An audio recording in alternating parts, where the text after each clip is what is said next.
నిర్గమకాండము 26వ అధ్యాయము. మరియు నీవు 10 తెరలతో ఒక మందిరమును చేయవలెను. నీల ధూమ్ర రక్తవర్ణములు గల పేనిన సన్నపు నారతో వాటిని చిత్రకారుని పని అయిన కెరూబులు గల వాటినిగా చేయవలెను. ప్రతి తెర పొడుగు 28 మూరలు, ప్రతి తెర వెడల్పు 4 మూరలు. ఆ తెరలన్నిటికీ ఒకటే కొలత. 5 తెరలను ఒకదానితో ఒకటి కూర్పవలెను. మిగిలిన 5 తెరలను ఒకదానితో ఒకటి కూర్పవలెను. తెరల కూర్పు చివరను మొదటి తెర అంచున నీలి నూలుతో కులుకులను చేయవలెను. రెండవ కూర్పు నందలి వెలుపలి తెర చివరను అట్లు చేయవలెను. ఒక తెరలో 50 కులుకులను చేసి ఆ కులుకలు ఒకదానినొకటి తగులుకొన్నట్లు ఆ రెండవ కూర్పు నందలి తెర అంచున 50 కులుకులను చేయవలెను. మరియు 50 బంగారు గుండీలను చేసి ఆ గుండీల చేత ఆ తెరలను ఒకదానితో ఒకటి కూర్పవలెను. అది ఒకటే మందిరమగును. మరియు మందిరము పైని గుడారముగా మేక వెంట్రుకలతో తెరలు చేయవలెను. 11 తెరలను చేయవలెను. ప్రతి తెర పొడుగు 30 మూరలు, వెడల్పు 4 మూరలు. 11 తెరల కొలత ఒకటే. 5 తెరలను ఒకటిగాను 6 తెరలను ఒకటిగాను ఒకదానికొకటి కూర్పవలెను. 6వ తెరను గుడారపు ఎదుటి భాగమున మడవవలెను. తెరల కూర్పునకు వెలుపలనున్న తెర అంచున 50 కొలుకులను, రెండవ కూర్పునందలి తెర అంచున 50 కొలుకులను చేయవలెను.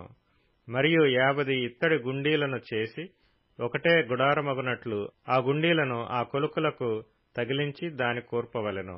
ఆ గుడారపు తెరలలో మిగిలి వ్రేలాడు భాగము అనగా మిగిలిన సగము తెర మందిరము వెనుక ప్రక్క మీద వ్రేలాడవలెను. మరియు గుడారపు తెరల పొడుగులలో మిగిలినది ఈ ప్రక్కను ఒక మూరయు ఆ ప్రక్కను ఒక మూరయు మందిరమును కప్పుటకు ఈ ప్రక్కను ఆ ప్రక్కను దాని ప్రక్కల మీద వ్రేలాడవలెను. మరియు రంగు వేసిన పొట్టేళ్ల తోళ్లతో పైకప్పును, దాని మీదుగా సముద్ర వత్సల తోళ్లతో పైకప్పును చేయవలెను. మరియు మందిరమునకు తుమ్మకర్రతో నిలువు పలకలు చేయవలెను. పలక పొడుగు 10 మూరలు, పలక వెడల్పు 3 1/2 ఉండవలెను. ప్రతి పలకలో ఒకదానికొకటి సరియైన 2 కుసులుండవలెను. అట్లు మందిరపు పలకలన్నిటికీ చేసి పెట్టవలెను. 20 పలకలు కుడివైపున అనగా దక్షిణ దిక్కున మందిరమునకు పలకలను చేయవలెను.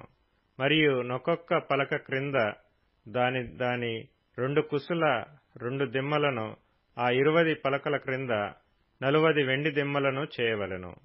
మందిరపు రెండవ ప్రక్కను అనగా ఉత్తర దిక్కున ఒక్కొక్క పలక క్రింద 2 దిమ్మలు, 20 పలకలను, వాటి 40 వెండి దిమ్మలు ఉండవలెను. పడమటి తట్టు మందిరము యొక్క వెనుక ప్రక్కకు 6 పలకలను చేయవలెను. మరియు ఆ వెనుక ప్రక్కను మందిరము యొక్క మూలలకు 2 పలకలను చేయవలెను. అవి అడుగున కూర్చబడి శిఖరమున మొదటి ఉంగరము దనుక ఒకదానితో ఒకటి అతికింపబడవలెను. అట్లు ఆ రెంటికి ఉండవలెను. అవి 2 మూలలకుండును. పలకలు 8, వాటి వెండి దిమ్మలు 16, ఒక్కొక్క పలక క్రింద 2 దిమ్మలుండవలెను. తుమ్మకర్రతో అడ్డకర్రలను చేయవలెను. మందిరము యొక్క ఒక ప్రక్క పలకలకు 5 అడ్డకర్రలను, మందిరము యొక్క రెండవ ప్రక్క పలకలకు 5 అడ్డకర్రలను, పడమటి వైపున మందిరము యొక్క ప్రక్క పలకలకు 5 అడ్డకర్రలను ఉండవలెను. ఆ పలకల మధ్య నుండి నడిమి అడ్డకర్ర ఈ కొస నుండి ఆ కొస వరకు చేరి ఉండవలెను. ఆ పలకలకు బంగారు రేకును పొదిగించి వాటి అడ్డకర్రలుండు వాటి ఉంగరములను బంగారుతో చేసి అడ్డకర్రలకును బంగారు రేకును పొదిగింపవలెను. అప్పుడు కొండ మీద నీకు కనపరచబడిన దాని పోలిక చొప్పున మందిరమును నిలువబెట్టవలెను. మరియు నీవు నీల ధూమ్ర రక్తవర్ణములు గల ఒక అడ్డతెరను పేనిన సన్న నారతో చేయవలెను. అది చిత్రకారుని పని అయిన కెరూబులు గలదిగా చేయవలెను. తుమ్మకర్రతో చేయబడి బంగారు రేకు పొదిగిన 4 స్తంభముల మీద దాని చేయవలెను. దాని వంకులు బంగారువి, వాటి దిమ్మలు వెండివి. ఆ అడ్డతెరను ఆ కొలుకుల క్రింద తగిలించి సాక్ష్యపు మందసము అడ్డతెర లోపలికి తేవలెను. ఆ అడ్డతెర పరిశుద్ధ స్థలమును అతి పరిశుద్ధ స్థలమును వేరు చేయును. అతి పరిశుద్ధ స్థలములో సాక్ష్యపు మందసము మీద కరుణాపీఠమునుంచవలెను. అడ్డతెర వెలుపల బల్లను, ఆ బల్ల ఎదుట దక్షిణపు వైపుననున్న మందిరము యొక్క ఉత్తర దిక్కున దీపవృక్షమును ఉంచవలెను. మరియు నీల ధూమ్ర రక్తవర్ణములు గల పేనిన సన్న నారతో చిత్రకారుని పని అయిన తెరను గుడారపు ద్వారమునకు చేయవలెను. ఆ తెరకు 5 స్తంభములను తుమ్మకర్రతో చేసి వాటికి బంగారు రేకు పొదిగింపవలెను. వాటి వంపులు బంగారువి. వాటికి 5 ఇత్తడి దిమ్మలు పోతపోయవలెను.